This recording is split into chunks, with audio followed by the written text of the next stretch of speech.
Every time I look at someone, I see flashes of images of me killing them in numerous ways, in numerous horrible ways, doing terrible things.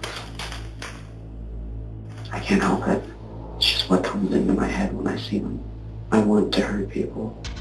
I want to kill people, but I don't want to want that.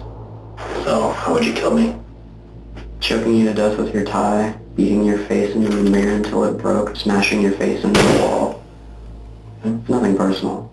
When he was just 12 years old, Daniel Marsh was publicly recognized for saving his father's life after he suffered a medical emergency while driving. But just a few years later, Daniel had morphed into someone who no longer bore the slightest resemblance to that young hero. While he had a troubled childhood and faced teenage struggles, no one caught a hint of the dark intent harbored within. That is, until it was too late. Daniel would ultimately score higher than Dahmer and Gacy on the psychopathy scale, but even that might not explain the sheer depravity of his actions. I felt skin and bone a few times, bleeding everywhere. It was like gargling and stuff. Years later, police and professionals alike are still trying to understand exactly what went so wrong to drive a 15-year-old to commit a crime so gruesome and disturbingly well executed that he almost got away with it. Perhaps even more shocking is the prospect that in less than 2 decades, he may freely roam the streets once again. The majority of the following interview footage has never been released to the public, and our exclusive interviews with the victim's family and correspondence with the killer has never been seen before. It's been analyzed by a qualified team, including a licensed professional counselor, a licensed attorney, and a former detective, former licensed polygraph examiner, and former hostage negotiation commander and instructor. Okay, get your name? Dan Marsh. Is that your full name? Well, Daniel William Marsh. Okay. Even though Daniel is a minor, he's being interviewed alone. It's mentioned later in the interview that his mother is waiting elsewhere in the facility, so the police potentially have her consent to conduct a solo interview. In California, a child may waive Miranda rights, thus enabling a legal interrogation, but 2 conditions must be met. The waiver must be voluntary, and the child aged 17 or under must have actually consulted with an attorney. Parental consent is not required, and there's no statutory or other basis on which a parent can waive those rights for the minor. In addition, parents do not have a statutory or constitutional right to be present during questioning of their child. Can you tell me where you were? I should have been at my house with my mom. On the weekends, I usually just stay there. What were you doing? Probably playing video games or playing guitar. Usually what I do on my weekends is either I have somebody over or I just hang out and play video games or play music. You remember what you were doing that specific weekend? Not exactly, but I don't really go places other than my friend's house, so I know that I don't think we hung out that weekend. I'm pretty sure I was at my house, and if I wasn't at my house, then I was at his house. The interview has barely started, but Daniel's behavior is likely already raising some red flags with the police. Answers like, I should have been at my house. Not exactly. Probably playing video games. Are selective memory statements, which could be a sign that he's trying to keep his story as vague as possible. Why he might be acting this way isn't yet clear, but his body language supports the theory that he has something to hide. He's sitting very still, which could signal that he's thinking really hard about his story at the expense of moving and communicating naturally. As a result, police likely feel that they're getting close to solving the dreadful crime they're investigating. So you do know about the murders that we're investigating?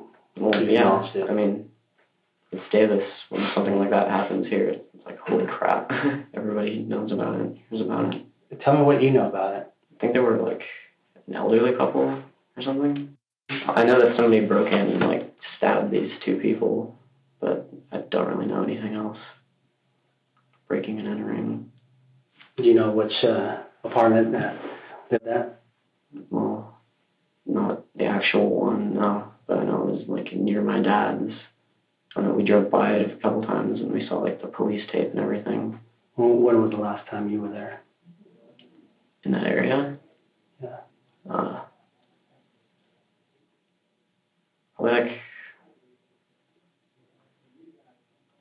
after it happened or something like that. It was soon enough to where there was still the tape up and everything, and there were like all the cop cars were there. Sustained eye contact, like Daniel demonstrates here, is a big red flag for deception.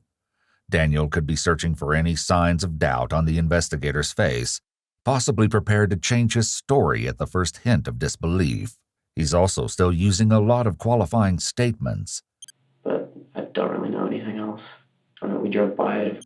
Most people struggle with physiological responses to lying, and using avoidance techniques to sidestep an outright lie can help minimize that discomfort. Repetition, which Daniel is defaulting to, can also make a person feel like they're solidifying their story. Well, I'm just also trying to clear up some things, maybe some rumors and maybe some information in regards to you and the murder investigation that we're doing and the murders that happened on Cowell. What? Is there anything you can tell me? I haven't heard any of these rumors that you, like, I haven't heard anything about it. I haven't heard anyone say anything about me in regards to it. Like, honestly,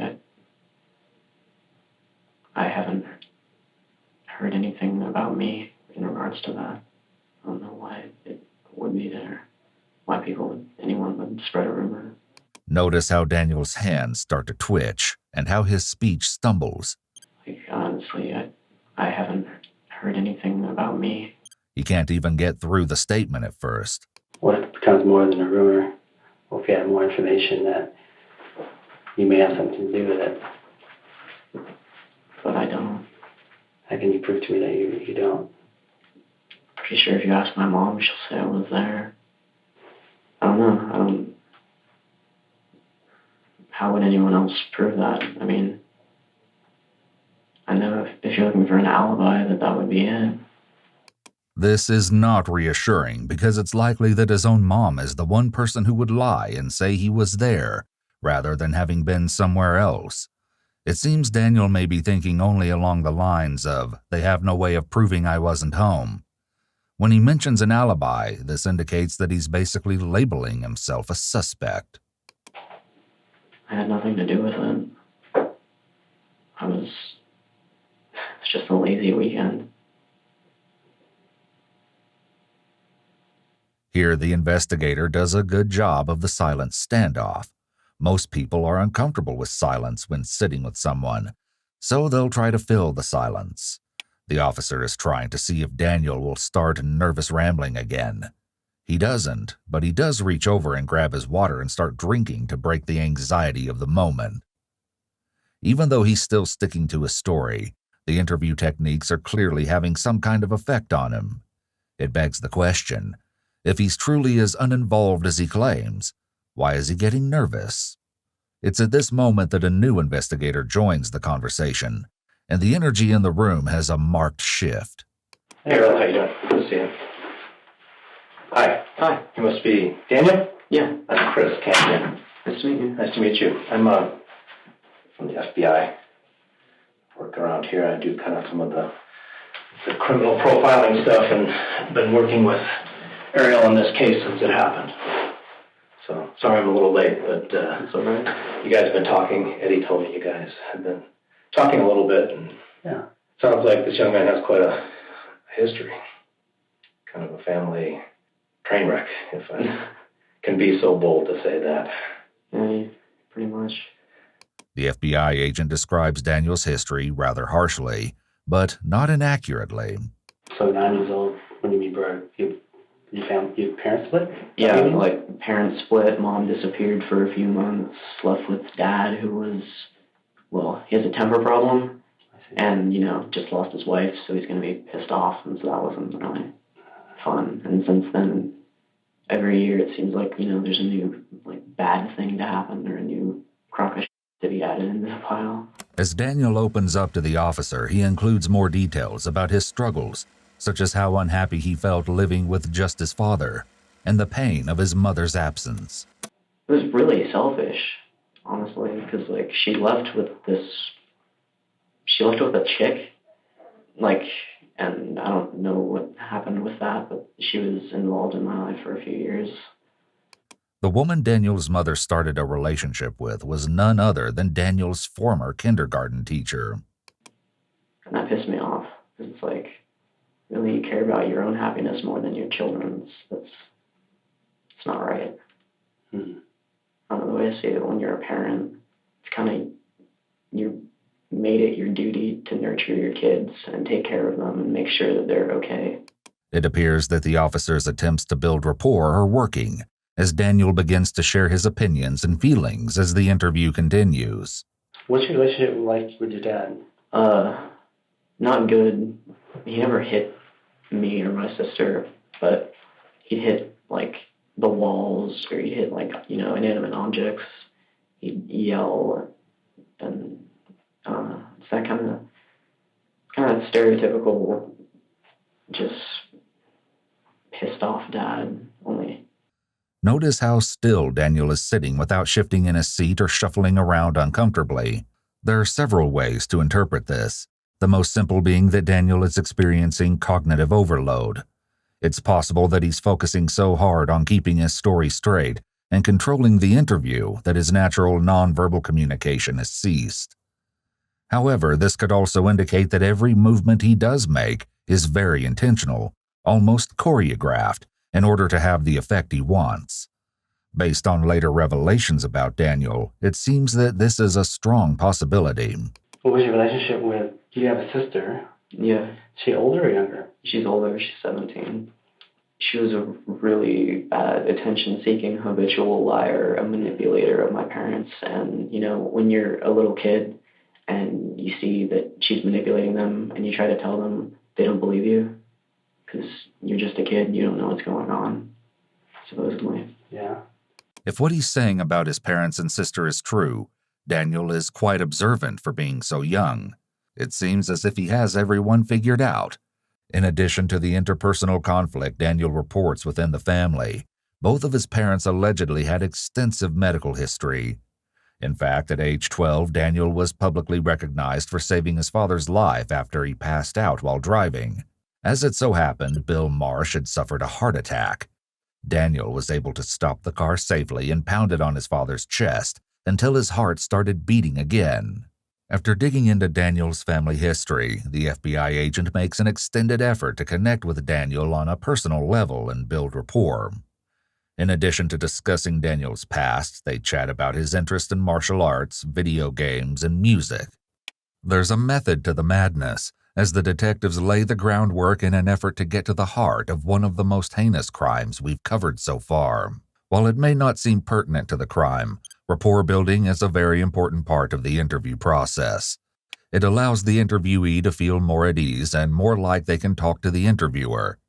This makes it more likely that the truth will come out, rather than if no rapport building had taken place.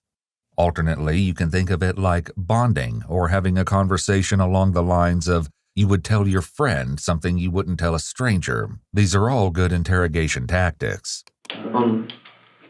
What exactly are you guys trying to get from me? Well, here's where kind of concerns are, and people who are much more tech savvy than me, because I'm just an old guy, I don't know anything about anything, found this thing called Tumblr, and your Tumblr page, is that the right term? Yeah. Yeah. Tell me about that. How did that come to be? Tumblr? Mm-hmm. I heard about it. I made one. Okay. So describe to me the stuff that's on there. On my page or on Tumblr in general? On your page, yeah. Song lyrics, things like just miniature things about like what I feel. A lot of stuff from horror movies, because I like horror movies.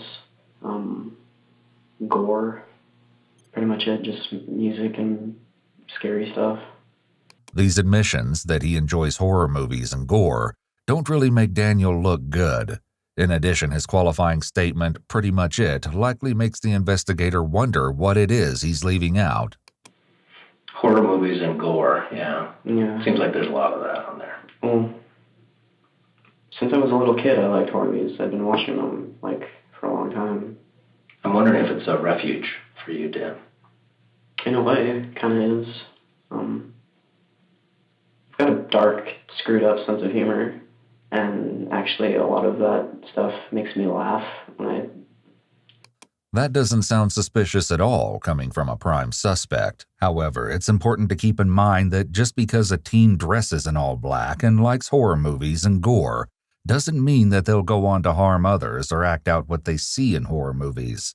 While laughing at seeing dark or scary things could make a person appear like they lack empathy or that they're so tough that they cackle at horrible things like a villain in a movie, the reality is they may be unknowingly trying to cope with intense emotions or situations. This occurs due to a phenomenon known as emotional homeostasis. This is similar to when the body sweats as a means of cooling off. Laughter in the face of something sad or dark could help the person cope with sad or negative emotions.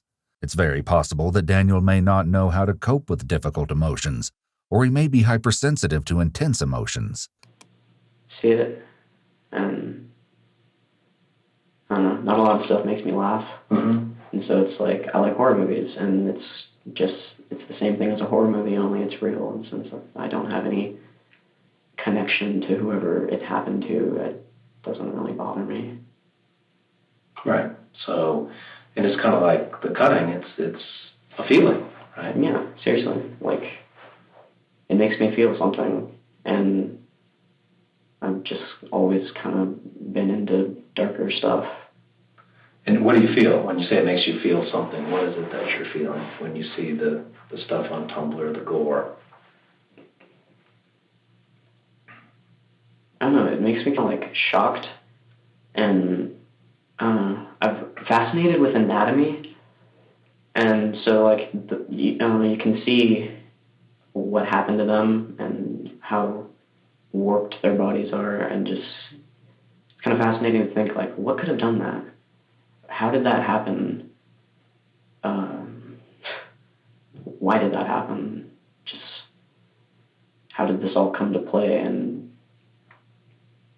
I don't know, sometimes they'll be like in a funny pose or something, or they'll just look like stupid, and so I'll like giggle at it. And it makes you feel something. Yeah. And it gives you a feeling. The FBI agent seems to be particularly interested in Daniel's feelings and how they are brought to the surface. While it may seem like a tangent, it'll become central to the interrogation and the understanding of the crime. What's the concern with that, though? It's Tumblr. It is, and you know, I know that there's all those websites out there, like... There's also a lot of stuff that's like, it's relevant to what's going on today. Like, there's a lot of it is just stuff that's happening in Syria, and it's like, holy crap, this is actually going on right now, and no one's doing anything about it. It's just kind of like a real-life horror movie. Mm-hmm. I don't really make the distinction. You know, I mean, it's brutal and it's dark, but it's interesting to me. And you said the anatomy. You said you had an interest in anatomy. Tell me more about that. Well, just the human body is fascinating. I just find it fascinating to like see what's on the inside, you know, like not just this, because what makes it all happen? What makes it work? What is it? Right. So that's part of the fascination with the gore stuff. Yeah. Note the posture shift here. When the FBI agent asks about anatomy, Daniel blocks off with his leg. Creating a makeshift barrier like this can indicate anxiety and, in this case, reveals that Daniel is likely uncomfortable with this line of questioning. So far, there have been a lot of little tells during Daniel's conversation with police. Taken together, they probably generated interest, but what Daniel does next likely convinces police that he's guilty, even though the specifics of what they suspected he'd done had not yet been addressed.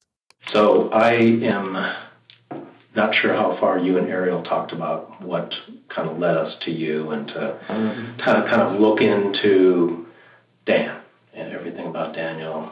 He just said that like he heard like a rumor or something. He didn't really tell me why me.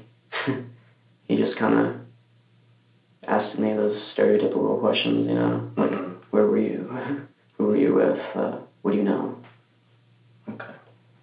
So the rumors that he's referring to are people saying specific things about what you have told other people. What? What would that be? That you were there, that you did those murders. Me? Mm-hmm. That's ridiculous. Why is it ridiculous? I'm a kid. No, that's... Well, like, I don't hurt people. Like, you can ask anyone around me. I'm a compassionate, affectionate person. I care about people. I don't want to hurt them. I mean, yeah, they piss me off sometimes, and they do some messed up shit, but I care about people. Daniel just demonstrated a slew of warning behaviors. When facing an accusation, he responds incredulously, even smiling like it's too ridiculous to be true. However, police can almost certainly tell that this is a fake smile, which doesn't reach his eyes.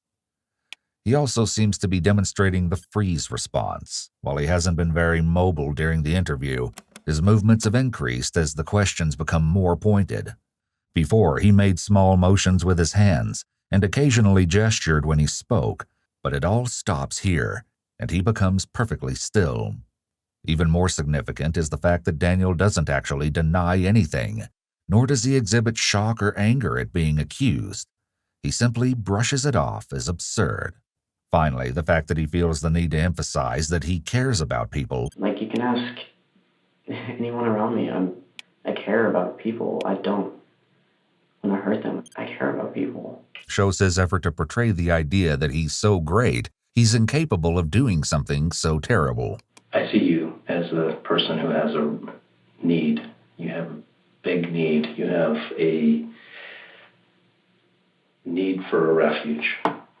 Maybe more than anybody I've ever run across. And at age 16, just 16, that's remarkable. It's important to note that Daniel was 15 when the crime took place, but months passed before he was interrogated, during which time he turned 16. I don't know if that's a good thing, probably not, but it is an unusual thing to meet a person like you, Dan, who has been through some of the things you have and has this need, the compulsion, I think the need to do something, to feel. Well, yeah, but I don't hurt people. I don't... And the information that was said that came out of your mouth had specifics of what happened in that house, with those two elderly people, that only the person who was inside that house would know. Very specific information. The FBI agent could have launched into an explanation of the truly horrific aspects of the crime and how inhumanely the victims were treated, but he holds back and instead tries to minimize the crime. He likely hopes that by portraying the crime as compulsion or a symptom of a psychological disturbance rather than an indicator of morality, it'll encourage Daniel to open up and tell the truth. What? I said that someone broke in and stabbed the people. Yeah, no, what we're picking up on that you said to other people, who may have repeated to other people, is information that is so specific. Not just that somebody broke in and stabbed two people, but exactly what was done to these people. Well, have you asked the people who have told you that? Where they were? Well, I mean, when someone comes to you and tells you exact details of a murder and then says, no, this guy did it, isn't that kind of like... Like we should think about that maybe he was there, or she was there, or, whoever's telling us. Trying to screw me over. I mean, my friend is really in my life right now.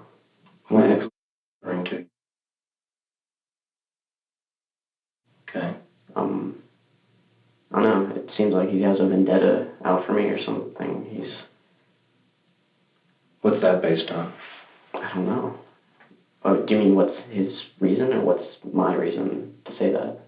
Why do you think he has a vendetta against you? Well, He knew I carried a knife, and he had never had a problem with it until one day he randomly reported me to the office and started all of this, got me arrested, put in the system for a misdemeanor, got me most likely expelled from the high school. And I asked him why, and he said, I don't like you and I don't want you here.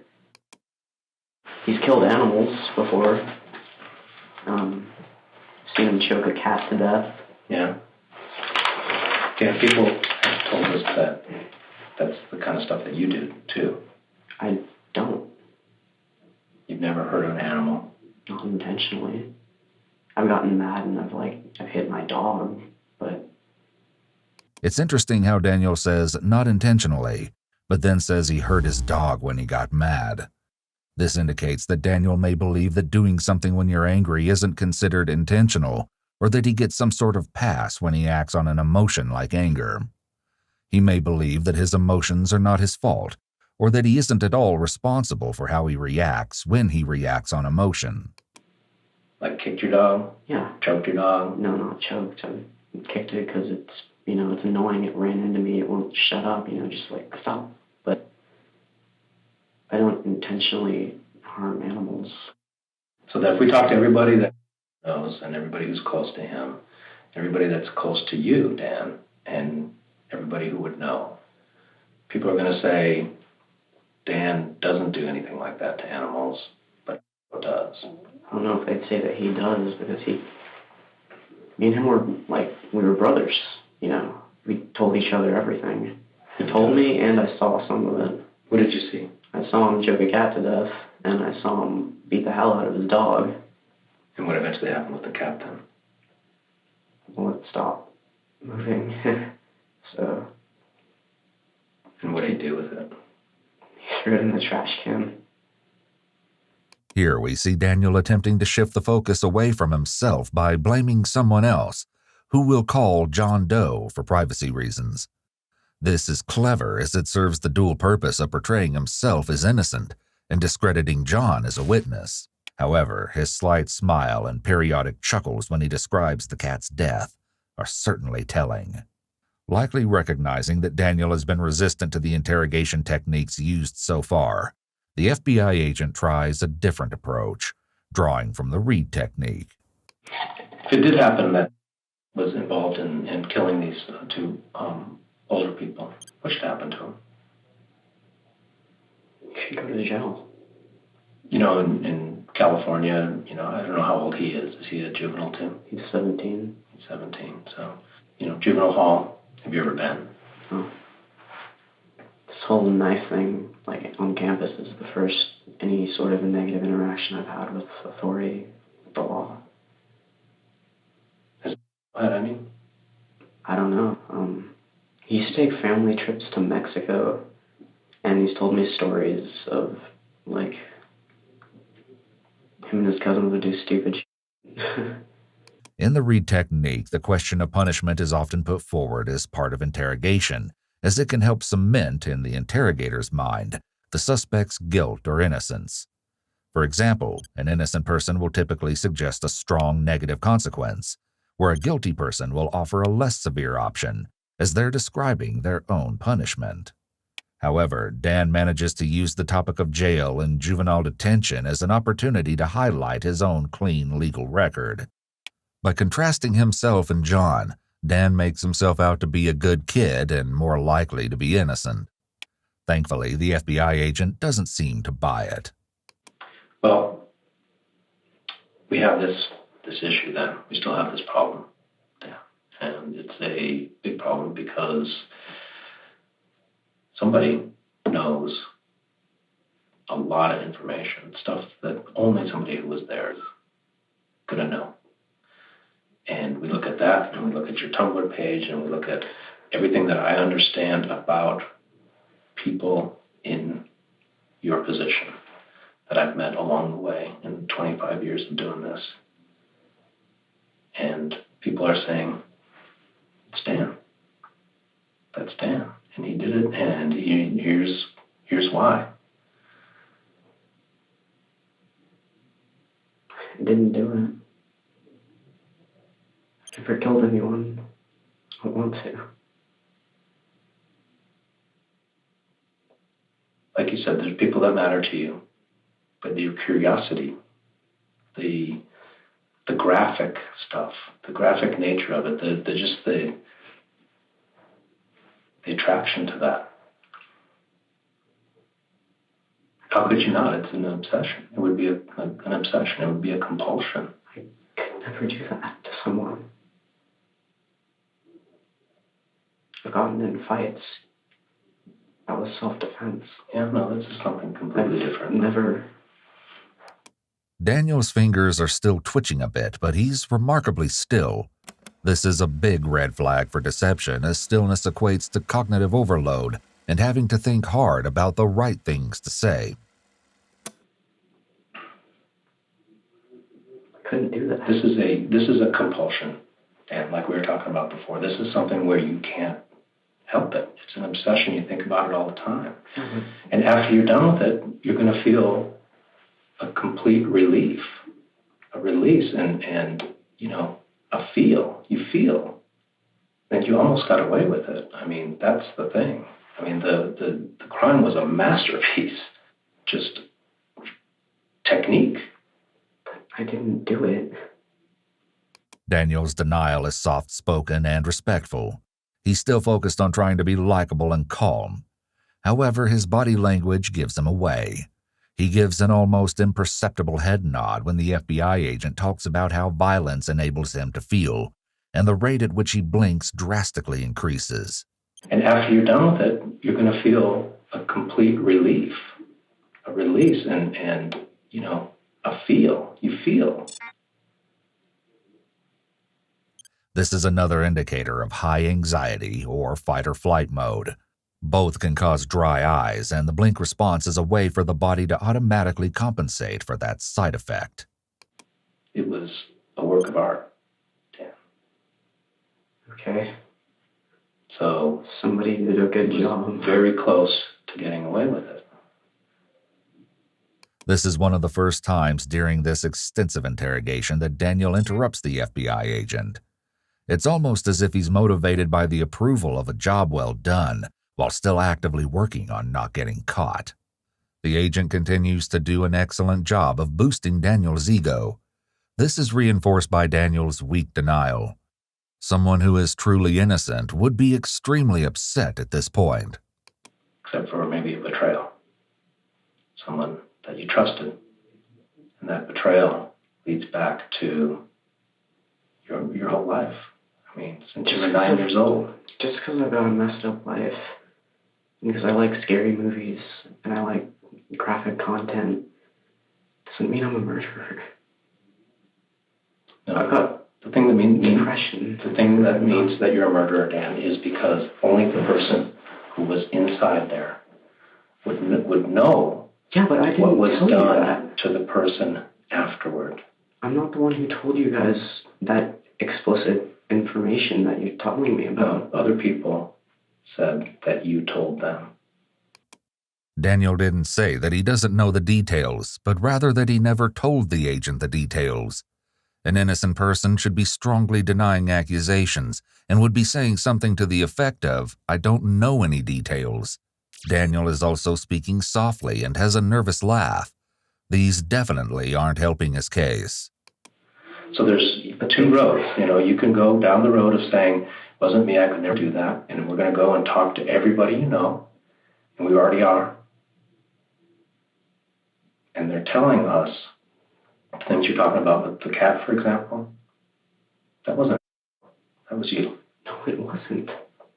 And people, again, who are older than you, usually, you're very young for this, to have the onset of this.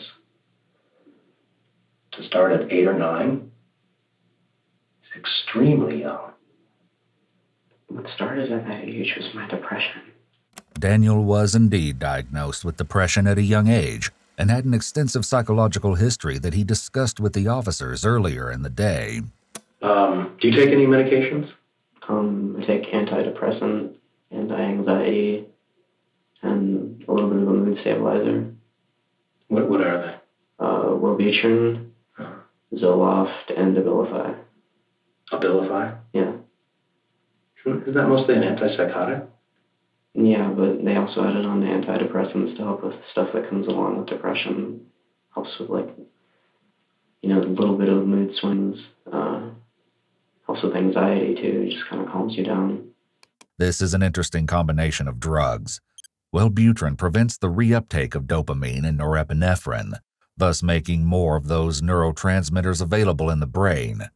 Zoloft increases the level of serotonin in the brain. The combination is supposed to also help symptoms of ADHD and improve focus, and Zoloft can help reduce impulsivity. Abilify also works by regulating serotonin and dopamine. This combination of meds indicates a long-standing, probably medication-resistant psychiatric struggle, as this isn't the combination of meds a practitioner would likely prescribe right at the onset of symptoms. Daniel has a flat affect, but it's unclear if this is just his personality or if perhaps it's due to all of the medications he just described. It could be that he has a disorder that causes flat affect, but it's also possible that this is simply another sign of his deception and due to cognitive overload. So, but have you had any psychosis type indicators? A while back, but that was just kind of a mental break. What happened then? I snapped mentally, and I was scared that I was going to hurt myself or that I might hurt somebody else. I didn't feel safe, and so I was put into a mental hospital in Sacramento for about a week. Okay. But since then, I've had no issues like that. At the time, I thought it was pointless, and there was no point in doing anything because you're just going to end up getting hurt and you're going to die in the end anyways. I don't know. I didn't see a point in living. So your outlook on the world, you said, hasn't changed, but that point in living, has that changed? Yeah. Got to the point where I actually wake up in the morning and I want to be alive, Like, I want to experience what life has, I mean, I'm 16. I've just started.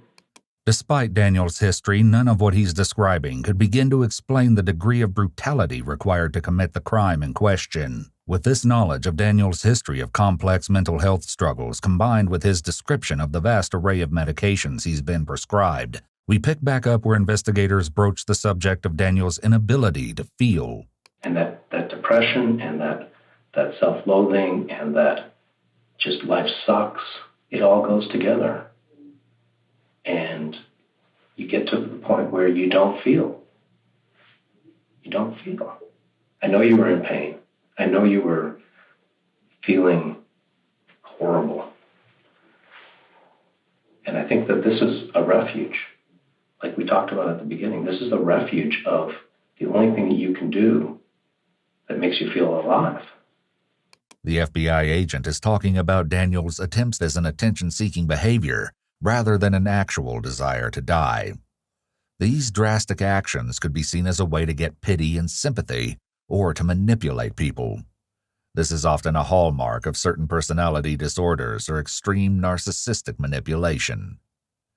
Daniel also repeatedly positions himself as the victim, which is another technique often used by narcissists and a potential red flag for officers.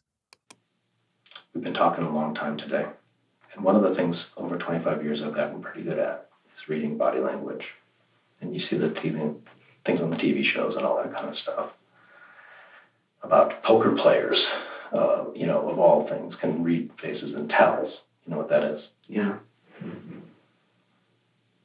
You're not telling me the truth now, Dan. As Daniel's about to see, they've reached a turning point in the interrogation. The agent is now ready for the real confrontation, and from here, everything is about to head in a different direction.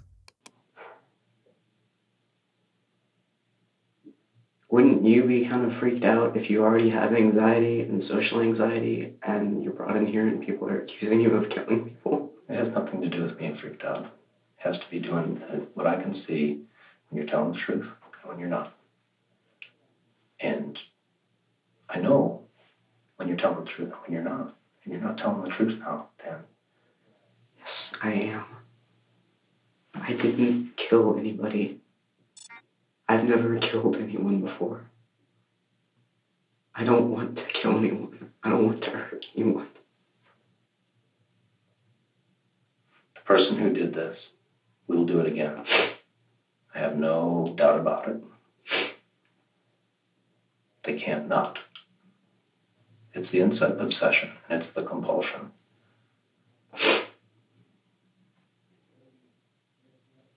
Well, then maybe that's where you'll find your guy. Sir, it's not me. Okay, so going forward, would you agree that we've given you every opportunity to explain what happened and why? If, in fact, you were the one who did it. Yeah. Would that be fair to say? Yeah, you've asked me to do that. We've given you the opportunity. Yeah, but I can't take advantage of an opportunity. So you've had the opportunity, right? If, in fact, you had done it, that you could tell us and explain to us.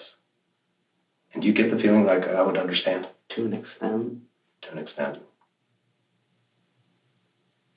You keep on saying that now. What's to an extent? You can never completely understand another person. Only they do. Well, even they don't sometimes. Right. True enough. I'm willing to try to understand as much as I can and to make other people understand as much as they can to what the real truth is. Okay? Okay. We need to find whoever did it and ask them why. So someone spreads a rumor. No, it's not a rumor. Because it's got fact in it. It's not making stuff up. Yeah, but it's fact, but it's not directly correlated to me. Someone gives you facts about a crime and then points their finger at me. This is what happened. He did it. That doesn't mean that I did it. Somebody within this big circle of people I'm involved with. Okay. Why don't you talk to Detective Pineda about what that big circle is and who's in that big circle? Okay?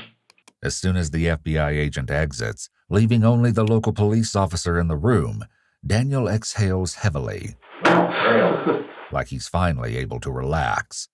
It appears that the agent's questioning was causing a significant amount of stress.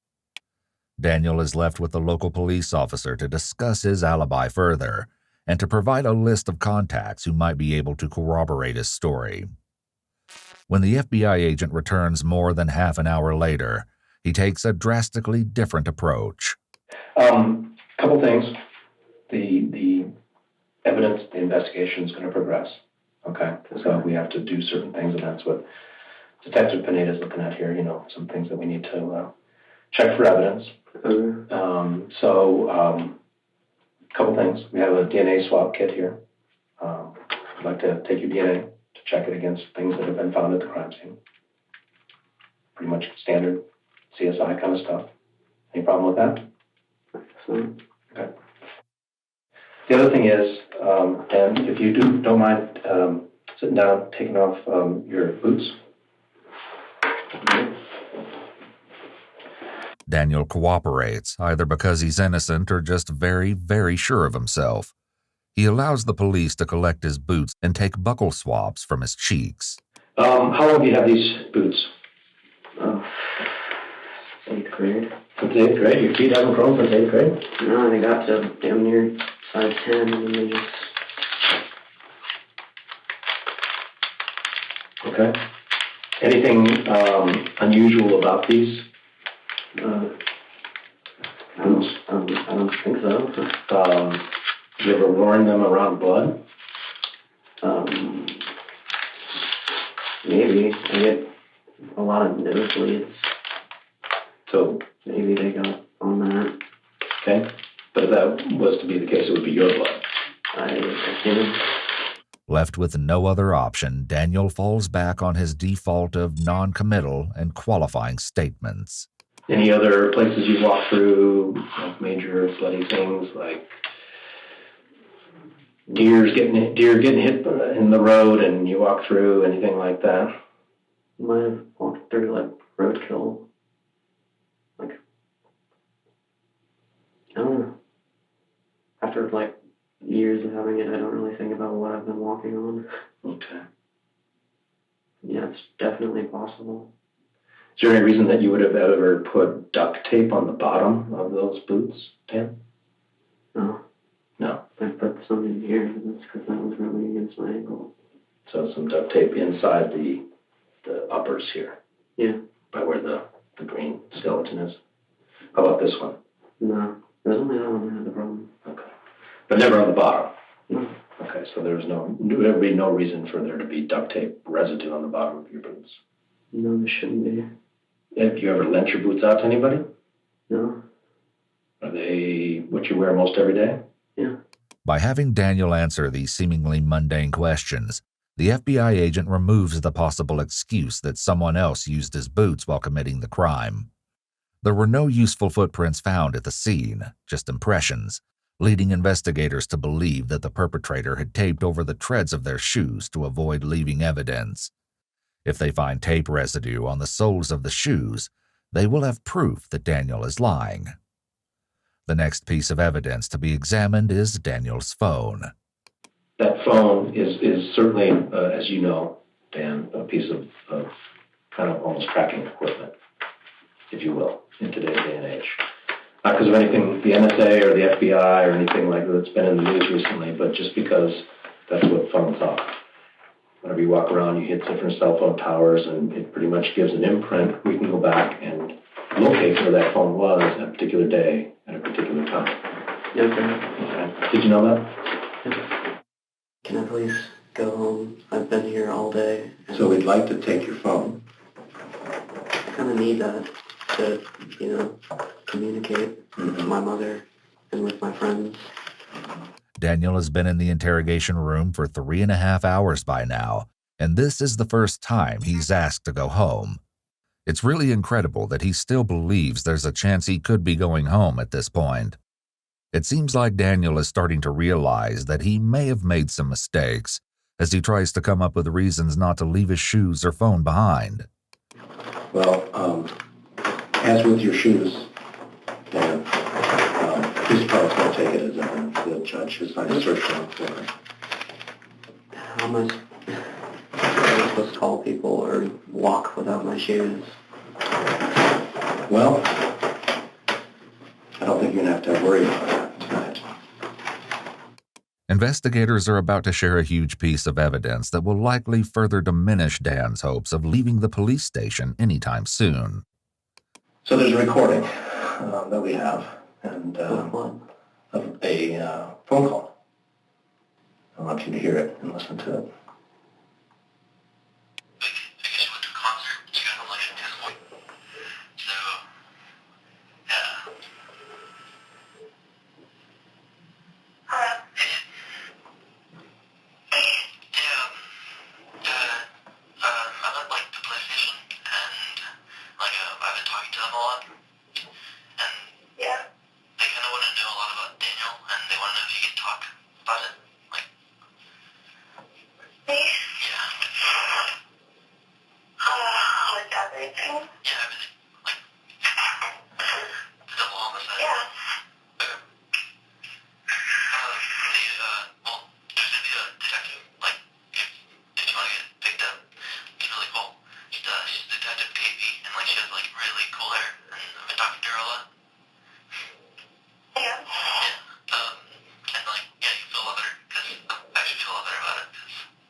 The audio the police just played for Daniel was a recording of his ex-girlfriend and friend.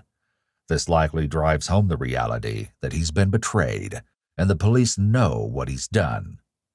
Police were first made aware of Daniel's involvement when a 911 operator got this phone call. Is there a way to just remain anonymous, or should I call you another can time? leave whatever type of message you want to leave him. I mean, you don't choose to leave your phone number, but the only hard thing is in case, I guess, they would have more questions.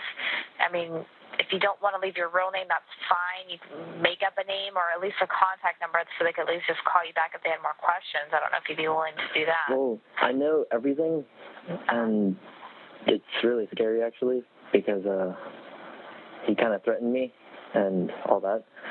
You have, like, the suspect information? Yes, I know him. I know he told me everything that happened, everything he did, like all the little details. Perhaps sensing the urgency of the situation, the operator put the tipster in contact with an officer right away. Who am I speaking with? I want to remain anonymous. Is that okay? Okay. What are you calling to report, sir? The double homicide that happened in April this year. What can you tell me about that? Everything, actually. Okay. And how is it that you were able to have all this information about it? The person told me everything. So you know who did it? Yes. Okay, let's start from the beginning. What the anonymous informant claimed Daniel had done was so specific and so horrifying that it was undoubtedly true. You said he disclosed this to you a few nights after the actual death of these people. Is that correct? Yes. Yeah. Okay. Why do you think he disclosed it to you, first of all? I can't really answer that because that will give me away. Okay, go ahead and just tell me everything that you told me again. I'm a very close friend of his. I know him better than anyone else. Okay. He's a really good liar. He has a lot of problems, and he has a lot of problems, actually. Okay. So, where do his problems stem from? His problems come from family. He's always had a messed up life, and I've always tried to be there for him. But then after this, I couldn't, because he's gonna hurt more people, and I can't just. I can't. Okay. What's your concern? What's your concern about remaining anonymous? The reason why I don't. If he finds out it's me, because if he finds out it's me, he's gonna try to after me or try to get his friends after me, and I don't want that to happen. It's undeniable that the informant did the right thing in coming forward. His bravery in the face of Daniel's threats is possibly what allowed the police to pursue the case at all. Without his intervention, it's doubtful that they would have suspected a teenager to be the one responsible for a crime so heinous. Daniel's ex-girlfriend was also involved in bringing Daniel to the police's attention. For over 10 years, she's remained silent in regards to her part in the investigation, but we were lucky enough to secure an exclusive interview. She was willing to tell us about her experience with Daniel and what eventually led her and Daniel's former friend to contact the police.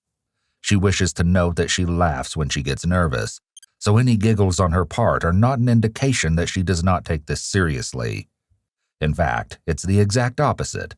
Even though a great deal of time has passed, she reports that the case is still a constant presence in the back of her mind. When I met Daniel, I was in 10th grade. I don't remember exactly how old I was, maybe 14, 15. It feels like it was so long ago. But when I met him, he was part of my friend group, and he just had the same sense of humor as me. And we kind of just developed a friendship out of that, that eventually formed obviously into a relationship. He was very nice to everyone at face value, for sure. If you didn't know him right off the bat, he seemed very pleasant, very charismatic. He'd be quick to get in the conversation and talk jokes and music and all of that. I don't think you would ever be able to tell just by meeting him that the following events would have ever unfolded. In fact, she states that Daniel was so adept at hiding his dark side that it did not begin to emerge until well into their relationship. I was actually adamantly trying to end the relationship, and he was essentially like coercing me into not ending it until we made it to exactly a year. So I wasn't able to leave the relationship when I wanted to. I started noticing that things were off with him.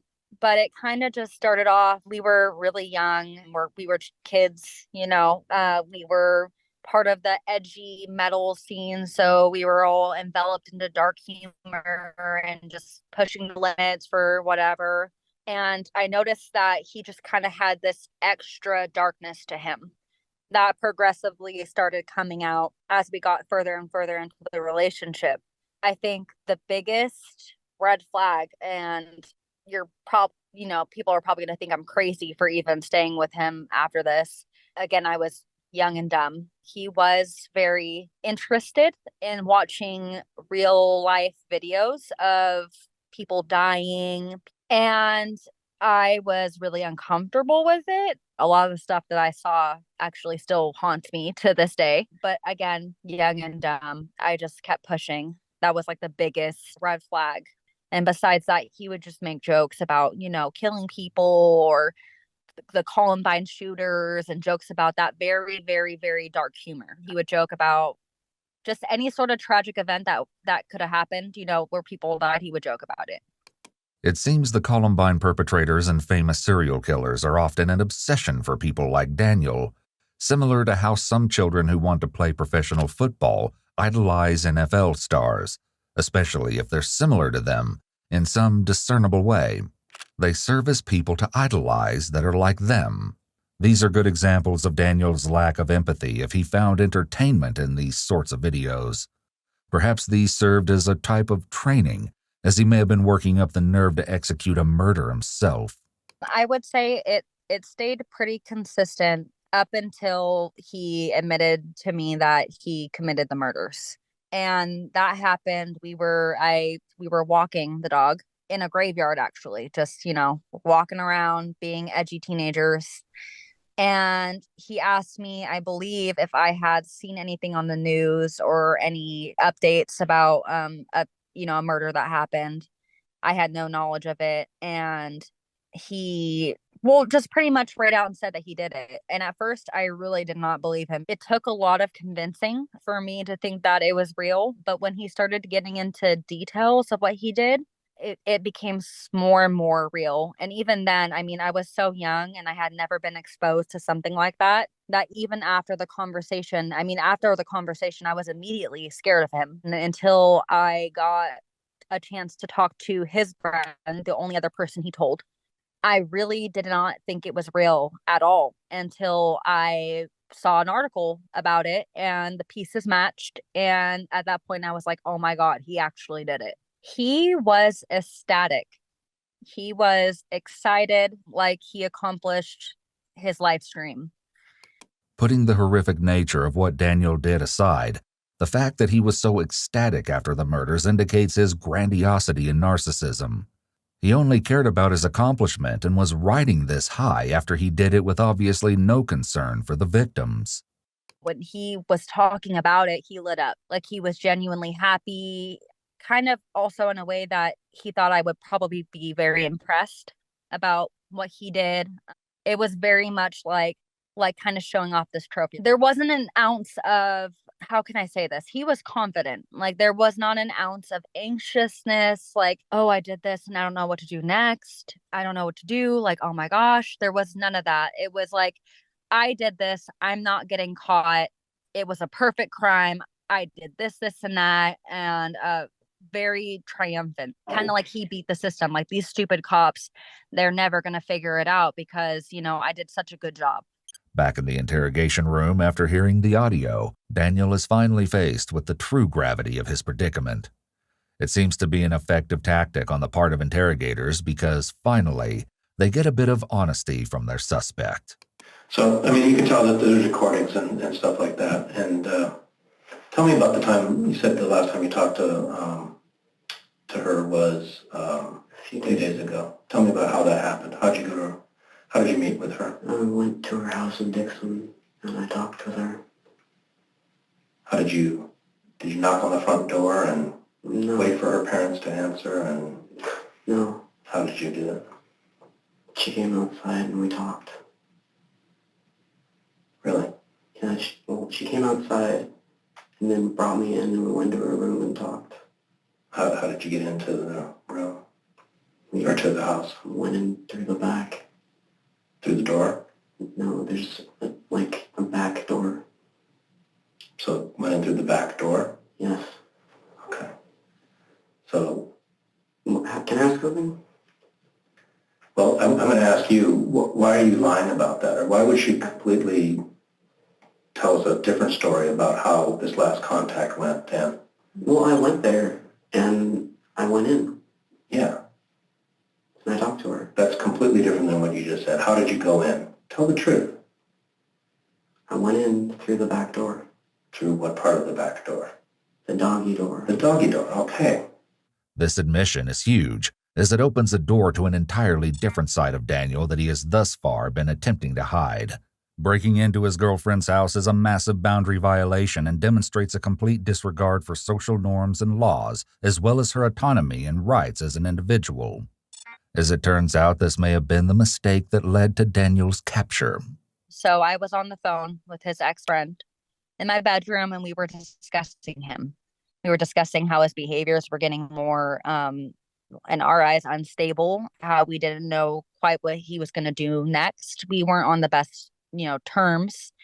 And it was also very close to our relationship ending. So things were tense. We were discussing on our next move, and I feel my phone vibrate while I'm on the phone.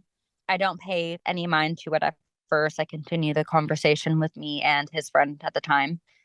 But after a couple minutes, I finally look down, and it's a text from him. And he said, "Remember when I said I would break into your house," or something along the lines of that. It's not a direct quote. I'm assuming he had previously made a joke about that, but I don't quite remember. I thought, that's funny. Continued the conversation. And not long after, my bedroom door opened and he walked in my room. It was very late at night. All my family was asleep. No one had known that he had was in my house, obviously. He had apparently broken in through my dog door, my sliding glass door. So he popped the cover off or something and just slid right in there. And I remember just acting like I was on the phone with a girlfriend, and I quickly hung up the phone. I noticed he had a knife in his pocket, and I just played cool. Haha, what are you doing here? This is all a funny joke. Because I'm thinking, if I give off red alarms like, oh my God, I'm scared, this is not cool, if I get angry or whatever, he's going to attack me, because that's not what he wanted. You know what I mean? When he didn't get his way, he tended to kind of get on the darker side. So I hung up. After a couple of minutes, I texted his friend, but I was unable to continue texting, which really scared him. He thought, that's it, she's dead. Like, he was thinking that he was going to do something to me. So at that point, he had called the cops, and the next morning I was getting picked up by detectives to go get interrogated. But even though evidence is mounting against him, Daniel makes one last-ditch effort to convince the police of his innocence. So this is the whole thing about it, all right? You're going to play hard to get. You're going to try to lie. You're going to try to shade. You're going to try to leave out things that are inconvenient for you. Then that's not consistent with somebody who's saying, I didn't do this. Okay? It makes no sense. I'm fucking scared. Then tell the truth. I'm so terrified. Then tell the truth. Don't lie.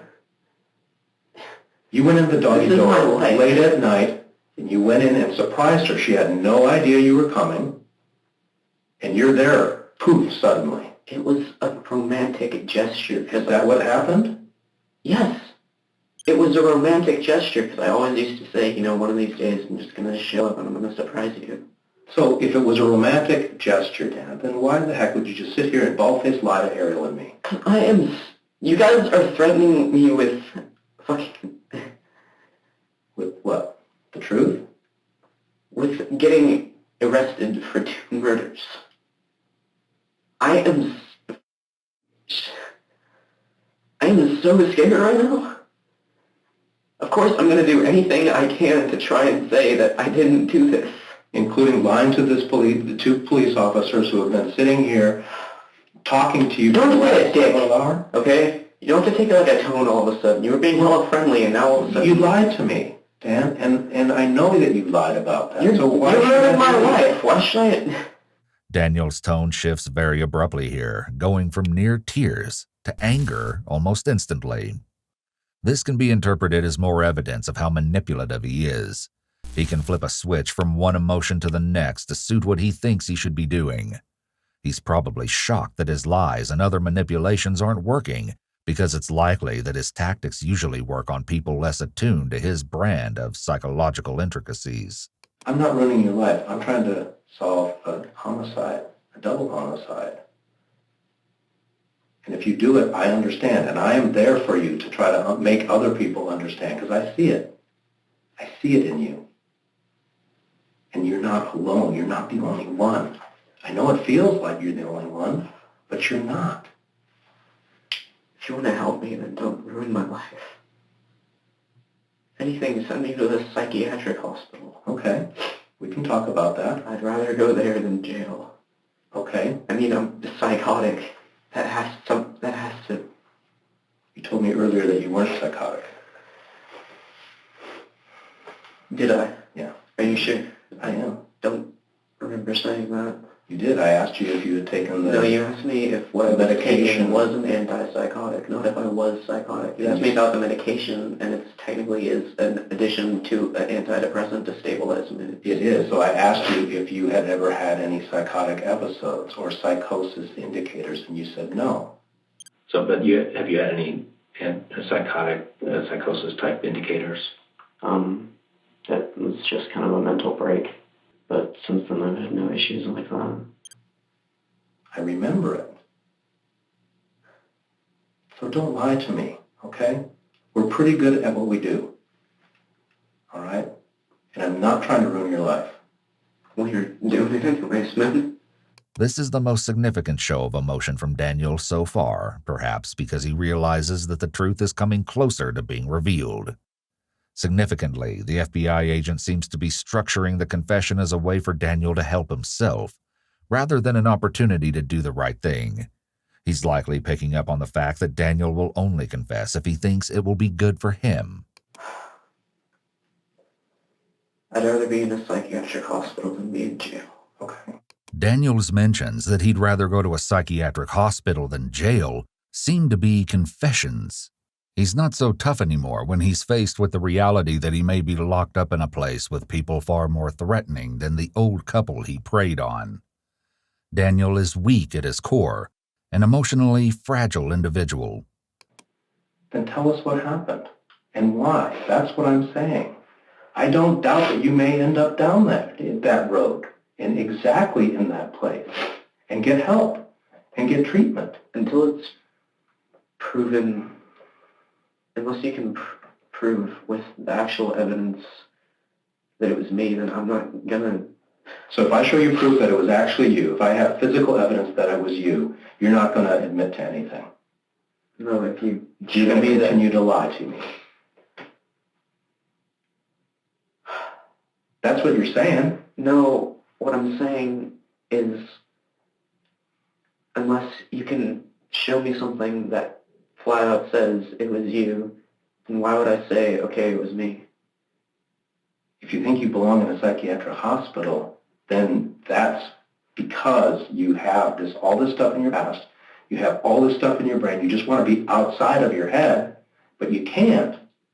And this is the only thing that gave you a safe place, a place to land, a refuge, anything that gets you to feel. Either way, aren't they? Pretty much. Pretty much.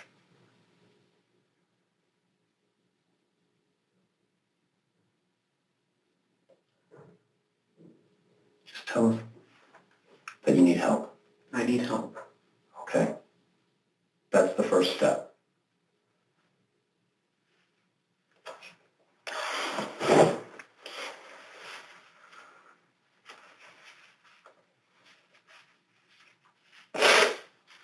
So let's go back to the first time you thought about killing someone. How long ago was that? Years ago. How many years? 6.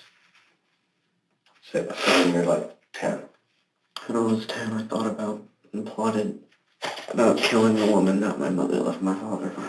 Your kindergarten teacher? Yes. Because you were so angry at her? Yeah.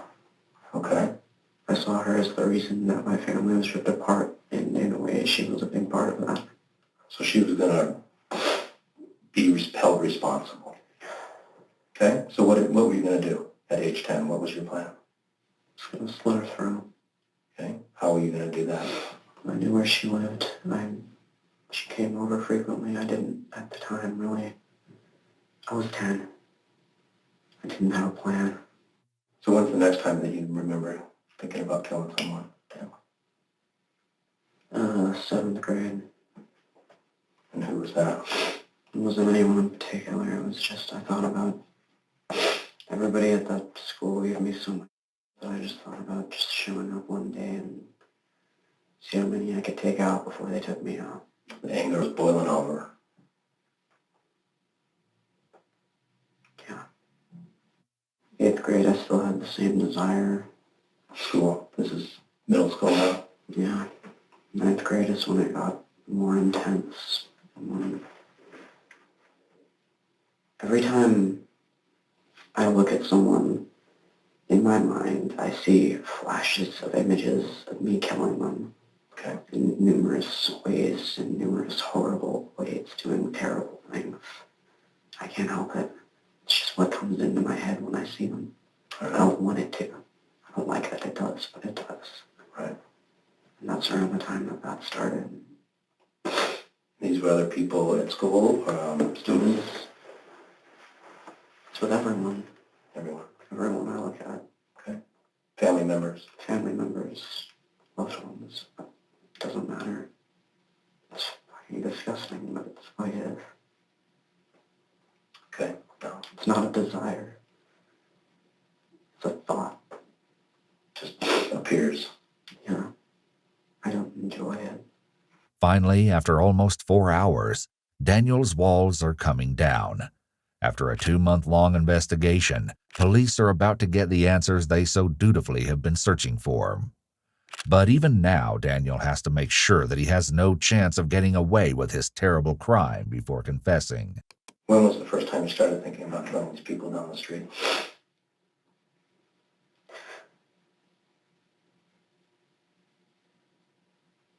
Yeah, I really am. You know,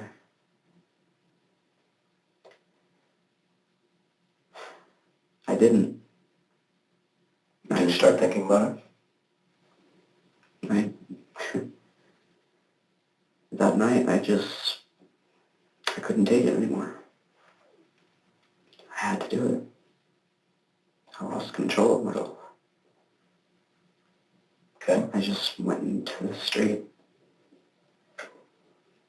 and wandered around for a while, just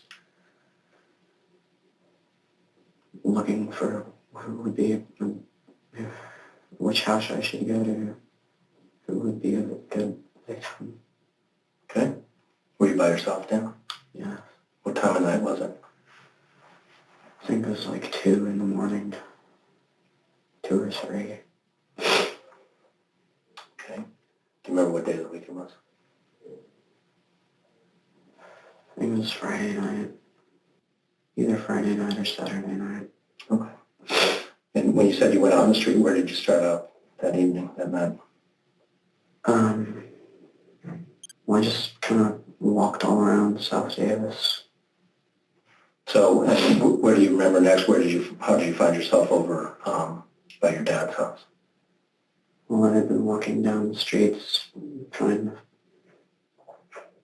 out apartment complexes and houses, just trying to see, who would be, which one can I do it to, who left their door unlocked, whose window's open.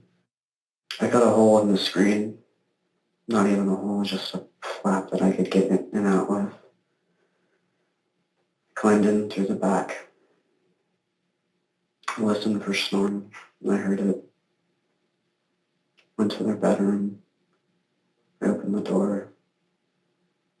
And I just kind of stood over their bed watching them sleep for a few minutes. My body was trembling. I was nervous but excited and exhilarated. I was actually going to do it. I was there. The sensations Daniel describes are indeed evidence of excitement. Yet as he recounts the crime, he's able to sit eerily still, and he remains emotionally flat. It doesn't look like he's enjoying recounting the crime or reliving it, as might be expected. Somehow the FBI agent manages not to display any sort of shock or repulsion to the barrage of horrifying facts, which is fortunate, as such an approach could shut Daniel down and stop the confession prematurely. What were you wearing when you went in? Those boots, black socks, black pants like these, black undershirt, black jacket, black gloves, and a black ski mask. Okay. Where are those things now? In my garage. At your mom's house? And what are they inside of? I don't know, I dispersed them all throughout the garage. When police searched Daniel's mother's house, they found the items exactly where Daniel described. However, the soles of his sneakers had also been taped over like they suspected he'd done with his boots. It was unclear if this was a practice run to see if the tape would effectively obscure his footprints, or if he had instead worn these shoes to commit the crime. How about the knife, Dan? Where's that? It's in the garage. It should be on one of the shelves when you walk in on the left. And what does it look like? It's a buck knife. Have you ever seen the movie Scream? Mm-hmm. It's like Ghostface knife. Ghostface. Like that exact one. Thought that was kind of cool. Where did you get that? I found it in my mom's bedroom. Oh, it's your mom's. Yeah, I found it under her desk. How long before? A few weeks. How many houses would you say you checked, like the knobs, the doors, and looked at the screens and so forth? A lot. Like 50. 50. Around, checked a lot. Mostly in the area around Cole there, or? Just kind of spread out. There's these apartments by my house called the Renaissance Apartments or something. I checked there, and then from there I went like back into the back path and just went around there, and I just kind of went around in a 2-mile radius of my house. This was the unlucky house that Daniel chose to enter that fateful night. Shockingly, it was just a few doors down from where Daniel's father lived. Inside, Oliver Chip Northup, age 87, and his wife Claudia Maupin, age 76, slept with no idea of the approaching threat. Chip was a World War II veteran who later became a lawyer. Claudia was also a hard worker, having been a political activist during the 1960s. She was described by her daughter as having endless kindness and support. In an exclusive interview with Iwu, Claudia's granddaughter Sarah had this to say about her grandmother. My grandma was everything. I looked up to her. She was always happy to see me, always just had a little pep in her step when she was around me. Even as a really young kid, I just looked up to her and I adored her, literally down to the way she walked and the way she giggled and the way she just walked into the room and everybody kind of lit up around her. And so when she passed and everybody was telling me that your grandson was my best friend. And I was like, man, she had a lot of best friends. But as time progressed, I realized it's because she valued all those people individually for who they were and listened to them and advised them like she did for me. But she did that with everybody. In fact, Sarah and her grandson were so close that she even walked Claudia down the aisle when she married Chip in 1996. They had both had previous marriages, but didn't let the fact that they met later in life temper their love for each other. Chip's stepdaughter Merida has never spoken to the media about this case before, but broke her silence to tell Iwu a bit about Chip in this exclusive interview. He was a strong personality. He was very honest. He was very by the book. He was very much a rule follower. And he had raised 6 children prior to marrying my mom. He had had all of his children with his first wife. And a good stepfather to my brother and to me. He was a terrific husband to my mom, and he was a terrific husband to Claudia. And even though they had some of their interests were very different compared to like my mom and his favorite activities, he was a great husband. And he loved practicing law. And that was one of the things that made it all the more like ironic, which is not even strong enough of a word, that somebody like that would take their life. Same with Claudia, being a life counselor in her past and doing spiritual counseling. It was just, he couldn't have picked two more people that would have advocated more for his like rights as a human had they known each other when they were alive. Merida also shared this delightful story about how Chip and Claudia came to find each other later in life. He was in his 70s, I believe. And I came over to the house one night where he and my mother had lived, and he's watering the garden with a hose in his hand and a cocktail. And I said, "What are you doing?" And he said, "I don't have a lot of time left." And I didn't know what he meant, but he was trying to segue into how he had met a woman and he was serious about her. And I was probably going to meet her in person very shortly. Uh-huh. And then I meet Claudia and we're in the house, and it wasn't the same evening, but it was sometime thereafter, not too long. And I asked her how she met Chip. And this is pre-online dating, so to speak. And she says she met him in the Man catalog. And I said, "What's the Man catalog?" And she pulls out a copy of the church directory from the Unitarian Church. And it had these color pictures of all the members. And she said, "Honey, I saw him in here." She was a Buddhist, and she had narrowed down some of the religions that she thought she would be most compatible with. And she had chosen Unitarians as one that might work.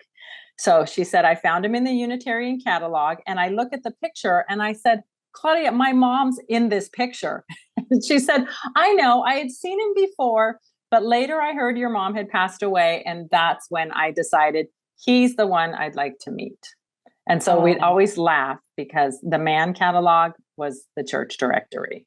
It seems that these family members agree that Chip and Claudia lived their lives with love, keeping their families and community in mind. As a result, their horrible demise could not have come as more of a shock. The morning of April 14, 2014, Chip and Claudia uncharacteristically missed church. When family members tried calling their house, there was no answer. Later that day, when Chip missed a performance with his folk band, a family member went to the house, but once again was unable to make contact.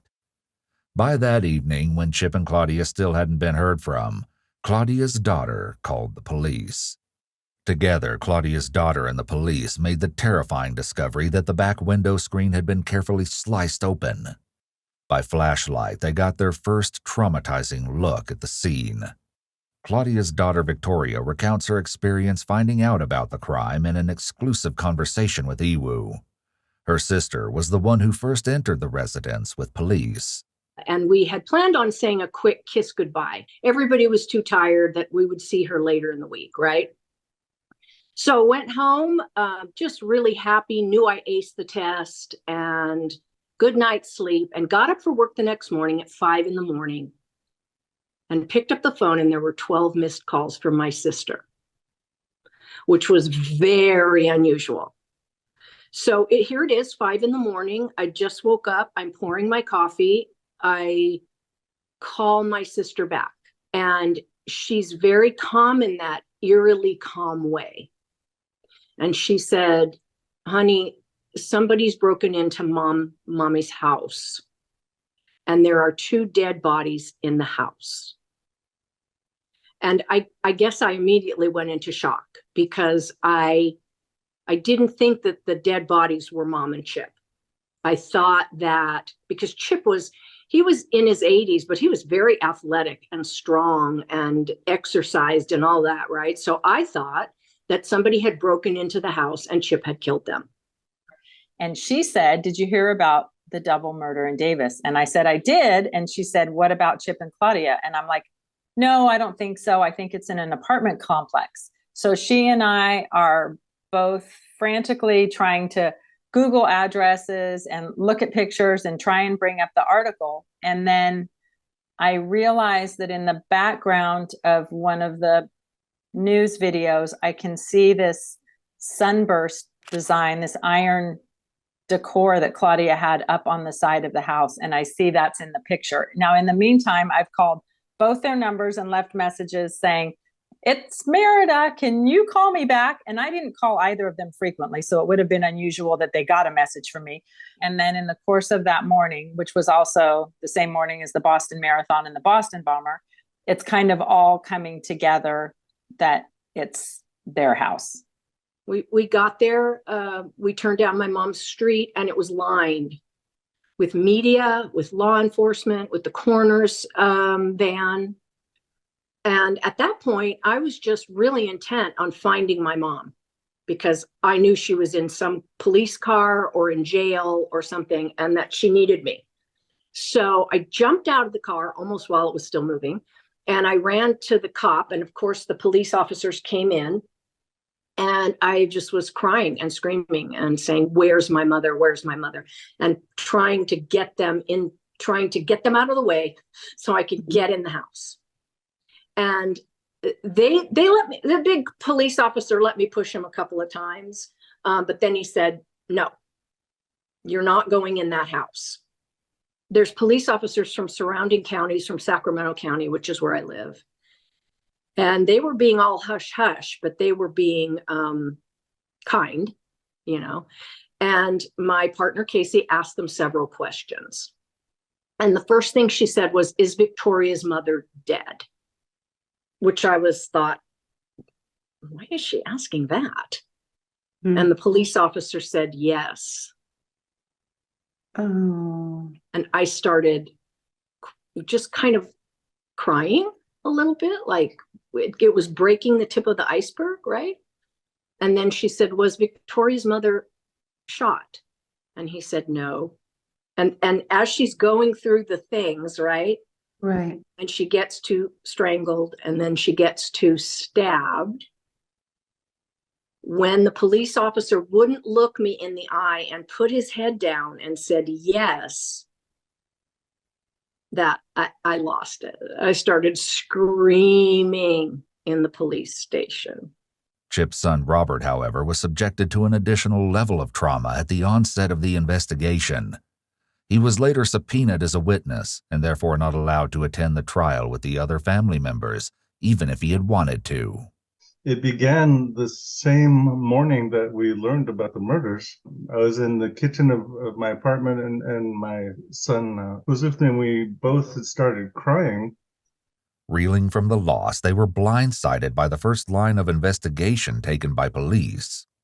And we got to cry for about 15 seconds, and my phone rang, and it was already the police wanting me to come in and talk to them. And that's just kind of how it went then for weeks and weeks. It made perfect sense at first that it was natural to look at everyone who knew them and all that. And I assumed that it would only take them a day or so to realize they were looking in the wrong place and move on. And that's not what happened at all. Everything seemed to convince them more and more that it was indeed one of my sons. My younger son, who was the main suspect, there was one night he was literally crying about it, saying, it's not just that he didn't hurt them, just he never hurt anyone. Right. He had no history of ever harming anybody. I think what hurt for him was that they could even imagine he was capable of doing that. For the first 2 months after the murders, Robert's younger son was the prime suspect. The family was subjected to multiple searches of their property, close scrutiny from the community, and robbed of the opportunity to grieve. On one occasion, police investigated the firearms owned by the family, even though no such weapon had been used to kill Chip and Claudia. As a result of this particular search, Robert was late to his father's memorial service. Additionally, Robert's professional image was permanently damaged. His important computers, notebooks, and other items he needed to complete his work were collected as evidence. While the searches were legal if there were warrants, it's possible that the family could bring a civil suit against the police agency for abuse of process, which requires showing the misuse of a judicial process. Cases like this are rare because to succeed in an action for abuse of process, a litigant must establish that the defendant, 1, contemplated an ulterior motive in using the judicial process, and 2, committed a willful act in the use of that process, not proper in the regular conduct of the proceedings. Another part of the ongoing nightmare, they did a very extensive search on my apartment. It took them more than 8 hours. They cut out pieces of carpet. They took out a lot of plumbing. I mean, they looked for evidence in all the strangest places. And I thought that meant now they know for sure there's nothing to find. But what they instead found was an old notebook my son had done cartoons in. And they found one picture on one page of that notebook that convinced them that he had actually drawn a picture of the crime itself. A picture of a figure standing over a bed holding a large knife with 2 people in the bed. What's ironic about that is that that picture had been drawn years before. They would have seen in the notebook many more pages after that with the drawings on them. They would have also seen the same 2 characters in that picture persist throughout the whole series. They didn't get killed in that scene. They just saw a figure standing over the bed. This drawing was apparently the sole piece of so-called evidence that the police found to incriminate Robert's son. All the same, it was deemed compelling enough to warrant continuing investigation for the next 2 months until Daniel Marsh came into the picture. It wasn't until much, much later during the trial that the families finally did find out the specifics of what had happened to their loved ones. When they finally did, it could hardly be expected to bring them any peace. What Daniel did to his victims was so gory that we can only provide this limited view of the interior of the house. This was taken in the master bedroom, where the bodies of both victims were found. His almost reverent recollection of the crime might be as chilling as the crime scene itself. I was there. It's finally happening.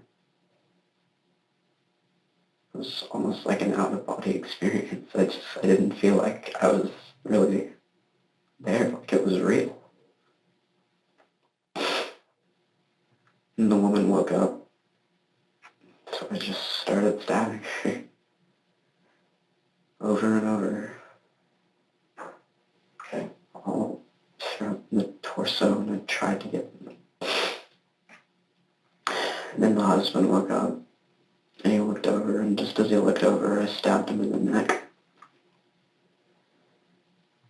And then I went back to killing the woman because she wouldn't die. You're stabbing her in the torso and she just wouldn't die. Yeah, like, I stabbed her a lot, as you obviously know. It took a long time. I don't know, it was a lot easier with the guy than it was with her. Where did you stab him? I started in the neck, and then I just kind of went all over. I stabbed her until she stopped moving, and she was just kind of twitching. I went over to him because I'd only stabbed him once at the time, because, you know, I had to finish that one. And I just started stabbing him in the torso as well. Even when they were dead, I wasn't done. I actually, at one point, took out my phone with the left hand and I shined it so I could see better. And then he woke up at some point. Was she screaming or was she making any noise? Yeah, she screamed. Loud, medium, muffled? Medium. It got muffled because I put my hand on her mouth. Okay. All right. And then he woke up? Yeah, the second he woke up, he turned over, looked at me, and as soon as I saw him turn over, just reached over and got him right here. Right here, you're underneath your kind of... Yeah, somewhere. The right side of his jaw? Yeah, under his jaw. Did you feel penetrated a lot? Was it a good one? Yeah, they all were. I felt scraping bone a few times. Although Daniel implied that he enjoyed the act since he continued to stab the victims even after they were dead, he doesn't seem to be enjoying the retelling of the murders. He's speaking with apathy and low energy. At the same time, he's speaking casually, so he also doesn't seem affected by the memories either. Okay. And that stopped him from resisting at that point? Well, yeah. By then he was just grabbing his neck, trying to stop it. And bleeding everywhere. It was gargling and stuff. Do you remember her saying anything to you? You said that told us that she was screaming some. No, she gasped and then she started screaming. She didn't scream that long after. Okay. Did she say anything to you though? Sometimes people, Oh, she begged me to stop.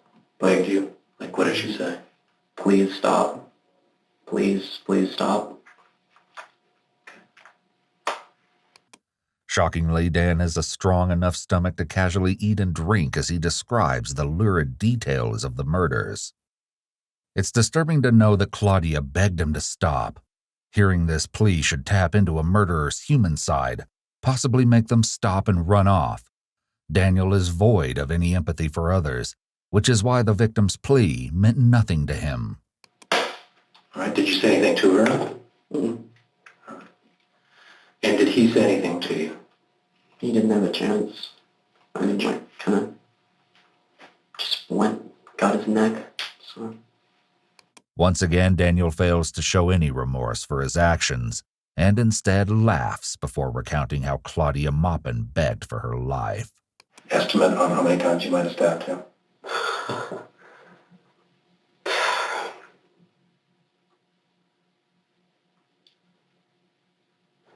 I'm trying to think. At least 20 times. You guys should know the actual count, right? Yeah. We have to ask you. It was in that minimum of 20, probably no more than 30. I don't know. Okay. It didn't count. How about with her? Same. I think it's going to turn out to be more, but... The FBI agent was right. Autopsies revealed that Daniel stabbed Chip and Claudia more than twice as many times as he reported. Chip was stabbed 61 times and Claudia 67 times. And I just kind of messed around with... I opened both of their torsos around here. And in the woman, I put a phone inside of her, and I put a cup inside the guy. I don't know why. I really don't. Victoria, Claudia's daughter, states that they had to go to extreme lengths in order to make her body presentable again. I was just really intent on seeing my mother. I wanted to see her face, but I didn't know her face was destroyed. So the coroner was saying, no. The funeral home was saying, no. We're gonna have a closed casket.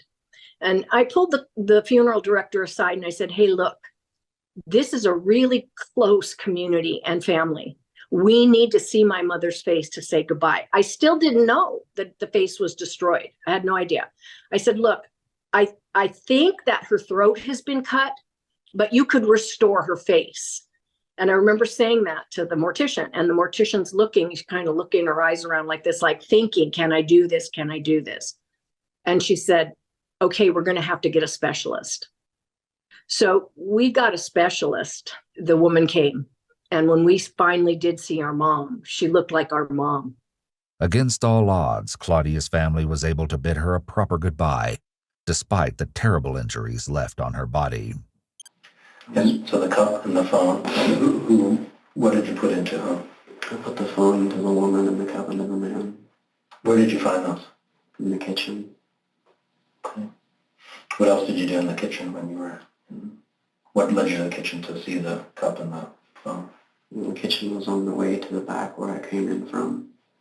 And I was heading out, and then I was like, I don't even know. Honestly, I just wanted to f with the people who had to investigate it. Yeah, that would be us. Yeah. Throw them off, make it look a little... Make it look just, what the hell. It worked. Do you remember any other cutting on his body in particular, and then anywhere else? Just a lot in the torso and in the sides. And neck. Oh, and the forehead. Cut his forehead too. What was that about? Was it exploration, curiosity, or... Kinda, yeah. Plus I've never actually stabbed someone, so I wanted to see how effective the knife was. And I kinda I punched them a few times. At what point? At the beginning? No, this is when they were dead. This is after they're dead, okay. Just kind of like hit them a bunch. I'm not gonna lie, it felt amazing. How did it feel then? It felt great. It was pure happiness and adrenaline and dopamine, just all of it rushing over me. It's the most exhilarating, enjoyable feeling I've ever felt. It was a lot messier and it didn't go how I expected. What was different? This was a lot more exciting, more intense. The actual stabbing was more exciting and intense than slit in their throat. Because it was actually like they were awaking, like knowing and resisting. So that heightened the experience. Yeah. With Daniel's confession now in hand, police were left with the burning question of what might drive a 15-year-old boy to butcher two innocent people and claim to have enjoyed it. The answer may lie in further memories Daniel shared from his childhood. Tell us again how far back the dreams of hurting people started. Started around the time I turned 14. And what would the dreams be like? What was a typical dream? I wandered this big city that I'd never seen before. And I just killed whoever was on the street. It evolved from there and it got to the point where I don't know why, but I would dream that the people I was killing were the people I care about. And the things I was doing were to them and to other people as well. And that where I see someone, I just get those images and thoughts. But there's a difference between a thought and a desire. Talk a little more about that. How they related and how did they occur in your experience? I've had these thoughts, but that doesn't mean I want to have them or want to act on them. Right. Can you see it being different? Some aspects of it. Which aspects? I think that I can be treated for being homicidal. So I know that I can't be the first one. I'm not, obviously. I know that there has to be some sort of treatment for it. The no sympathy or empathy, I don't think I can change that. Do you remember a time when you did have it? I did, yeah. I wasn't always like this. What age were you think that changed? Probably like 14. It just disappeared. This claim that his empathy disappeared doesn't fit norms. Perhaps this marks the time when Daniel first came to this realization. Typically, individuals with ASPD and psychopathy began showing signs of their illness much younger.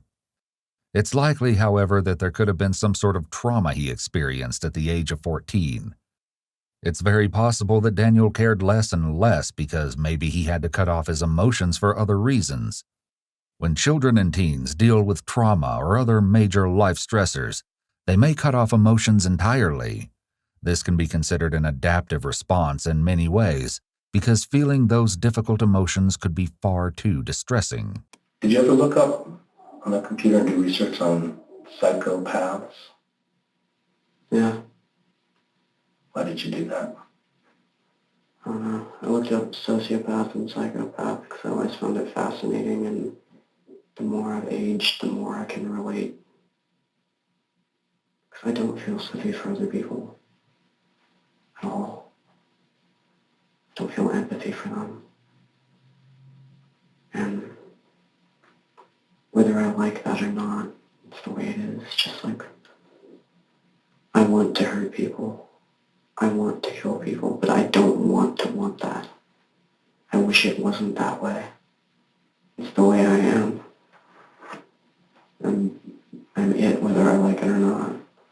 A diagnosis of psychopathy could explain, though certainly not excuse, Daniel's murderous actions. There's a theory that individuals with psychopathy have such a high threshold for feeling emotions that they need something major to happen in order to elicit any feeling at all. As a result, the only things that really stimulate an emotion like a normal person would feel are very extreme things, like death, violence, or intense fear. Disturbingly, this could mean Daniel's killing just to feel something explanation is not as far-fetched as it sounds. However, soon we will learn about Daniel's current feelings regarding his actions, thanks to direct correspondence with him and his new fiancée. When Daniel was officially assessed for psychopathy disorder, he scored a 35.8 out of a possible 40, one of the highest scores ever seen. For comparison, Jeffrey Dahmer scored 23 out of 40, and John Wayne Gacy 27 out of 40, and their scores are considered high. In fact, Daniel's score is so extreme that it raises the question if his mental health history was curated to explain away crimes he planned to commit in the future. It's possible that he intended to use this history as a failsafe in case he got caught, to lessen punishment. With his IQ of 114, which is the very high end of normal, it's possible that Daniel was smart enough to pull this off. However, the only thing we'll know for certain in this regard is that Daniel's brain is wired extraordinarily different from the average human. Had Daniel not been apprehended, his crimes would likely have continued in increasingly debased ways. Since that time, has it been building again? Yes. Have you thought about what you were going to do next? Yes. What's that?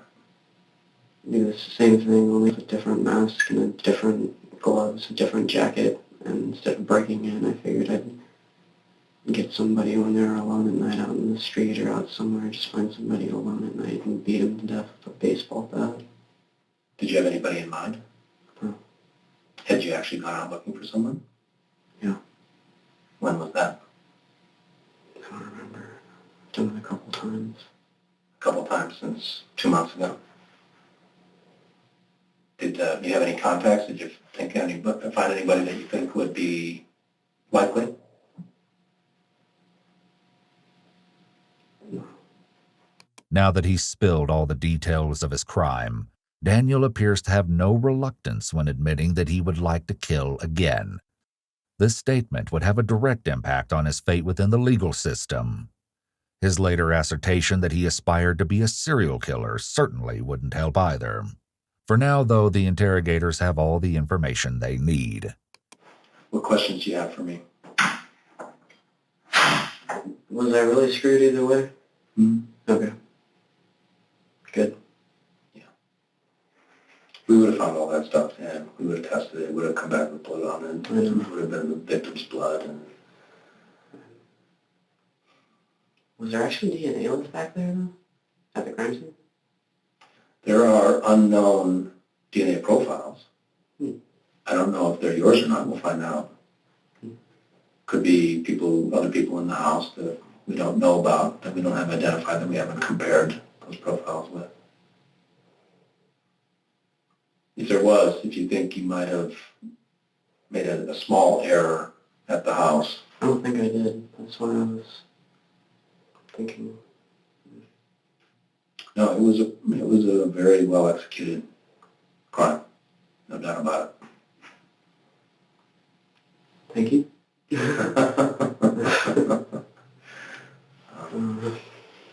Clearly, you're a smart guy.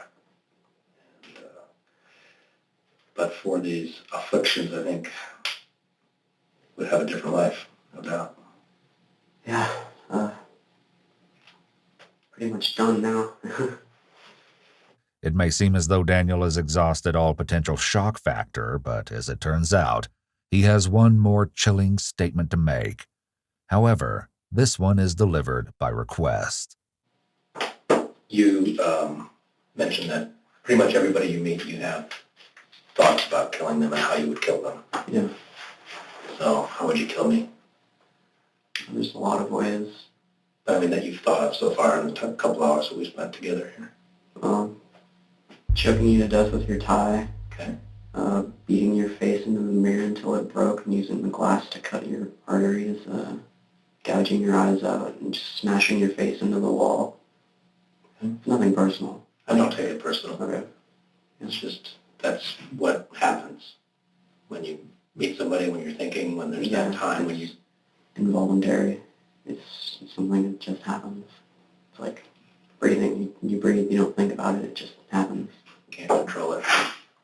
I couldn't if I wanted to, and I do want to. On that note, the FBI agent steps out for a moment to begin the booking process.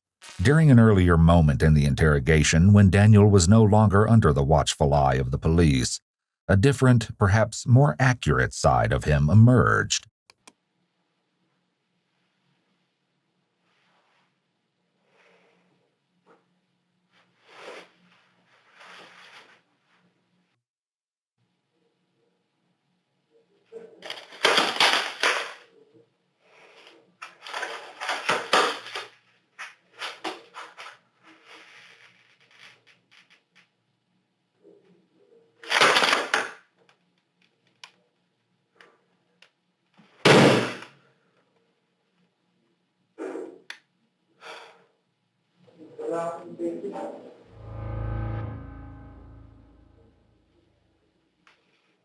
Daniel was brought to trial for the murders of Chip Northup and Claudia Maupin, which lasted 5 weeks.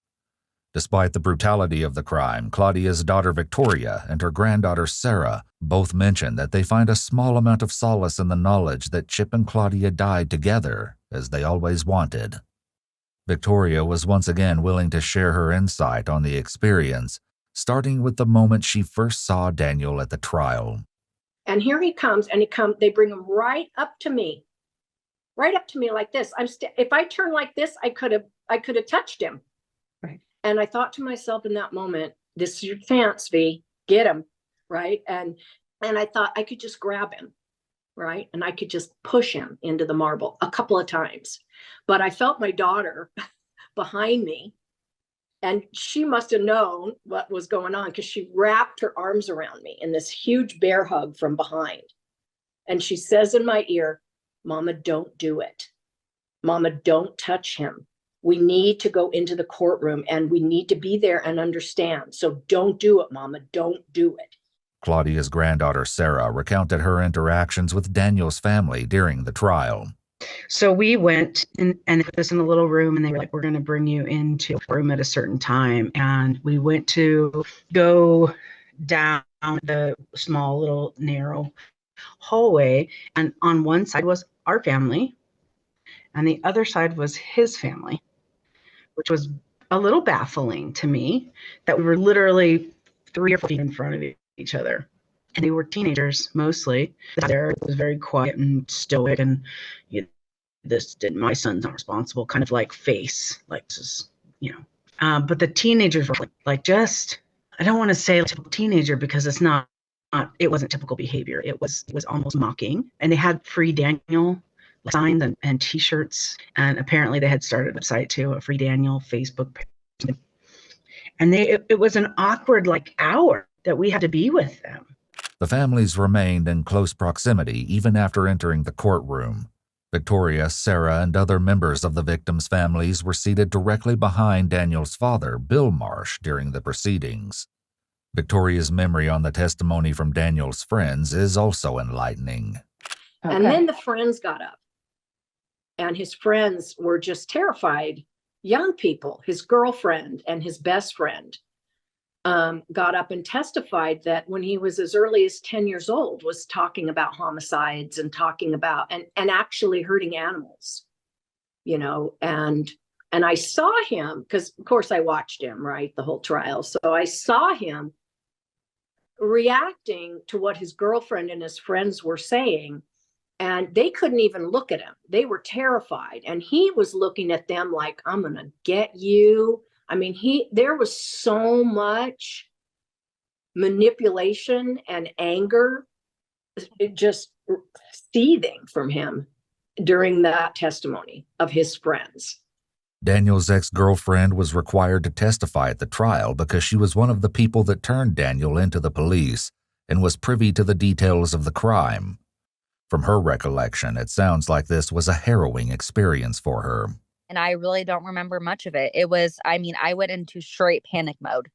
All I remember is I started uncontrollably crying on the stand, and they had to bring out a dog for me at some point, and they had to actually just take a whole break and let me go for a second and recuperate and come back. I barely remember seeing Dan's face. I barely remember seeing anybody. I know I looked at the victim's family and I know I saw them, but I don't remember anything about it because it was just such, I just blacked out essentially. And I remember that I was on the stand, and this is also something that I just feel the utmost guilt about, because I didn't know how to answer questions when I was on the stand. I just kept saying, I don't know. I tried to give the most information I could, and they were asking very specific things, and I was panicking, and I just kept saying, I don't know. And I left the courtroom saying, oh my God, I did not help them at all. I did not give them any information to this case that's going to make sure that he stays away. I just kept saying, I don't know. And all I could think of at the time is that I wanted to talk to the victim's family. I remember he tried to plead insanity, and that's what me and his ex-friend were essentially there for, is to be like, no, this was calculated, it was planned, and it was executed with precision and celebrated after the fact. There was no, oh, I kind of went crazy and this happened, and oh my God, now I regret it. It was like, I took out the steps to make sure I did this right. I did it, and I'm happy I did it. She also had this message to share with Chip and Claudia's families. I would just first and foremost apologize. I would say, I'm sorry. I'm so sorry that you waited so long. I'm so sorry you spent those 6 months wondering what happened and all the horrific things that it must have put your family through, and that they were investigated. They had to turn over every leaf, and really we held the key to stop that part of their suffering. And no matter how much I think about this situation, there's always going to be that level of, damn it, why didn't I just go to the cops immediately? Why did I prolong it for so long? What was there to think about? We ended up in the same place anyways. Like I said earlier, no amount of planning will ever make you ready for that situation. That's the one thing, if I had one thing to go back in time and change, that would be it. I've realized your intuition, your gut feeling when you're unsettled, that feeling of offness, it really holds some power to it and some truth. And you should definitely listen to that. Never go along with something you're not comfortable with. Further insight into how we can learn from this terrible crime comes from Robert, Chip's son. He once again expressed frustration with the system, wishing that Daniel's issues could have been taken seriously when they first arose. I believe the first time that the police were called to the school because of him. And the second time they were called, he had brought a knife to school. This was afterwards, but okay. He had killed a raccoon in his backyard, and the school counselor was very worried about how much he talked about wanting to kill people. But by the time the police finally got there, at least 2 of the people were gone. 2 of them had to go. So the person who was still there to talk to the police didn't even have the direct information. There's millions of kids with problems. There's millions of kids who feel terrible about themselves. But this is extremely rare to have a kid whose dream is to be a serial killer, who starting at age 9 or 10 is fantasizing about all the ways he wants to murder people. So, and just to be aware, there's a lot of kids who need help of one kind or another. But there's this very, very small number who just need to be identified as threats. It seems there were multiple opportunities for Daniel's downward trajectory to be interrupted, and yet nothing was done until it was too late, and 2 people were dead. Daniel was tried as an adult, but as a result of policy changes made in 2016 and 2018, was able to appeal for a return to juvenile court. And they did warn us at the DA's office that he would file appeals. Because of that new legislation, he was entitled to what's called a fitness hearing. A fitness hearing could have resulted in Daniel's case being returned to juvenile court, in which case the trial would likely have to be repeated. In protest, Claudia's granddaughter Sarah organized with other victims affected by this law, and they stood on the state capitol steps all day, lobbying for the governor to veto the law. In the end, their efforts didn't work, but neither did Daniel's appeal. The court determined that because his sentence was finalized before the new policies were signed, he could not use the new laws to back his appeal. In 2018, Daniel gave a TED Talk entitled Embracing Our Humanity, during which he discussed his childhood, past trauma, and experience in the prison system. The recording of his presentation has since been removed and was not available upon request, but in the transcript, Daniel claims that throughout his childhood he felt, quote, alienated, like I was hated, yet completely irrelevant.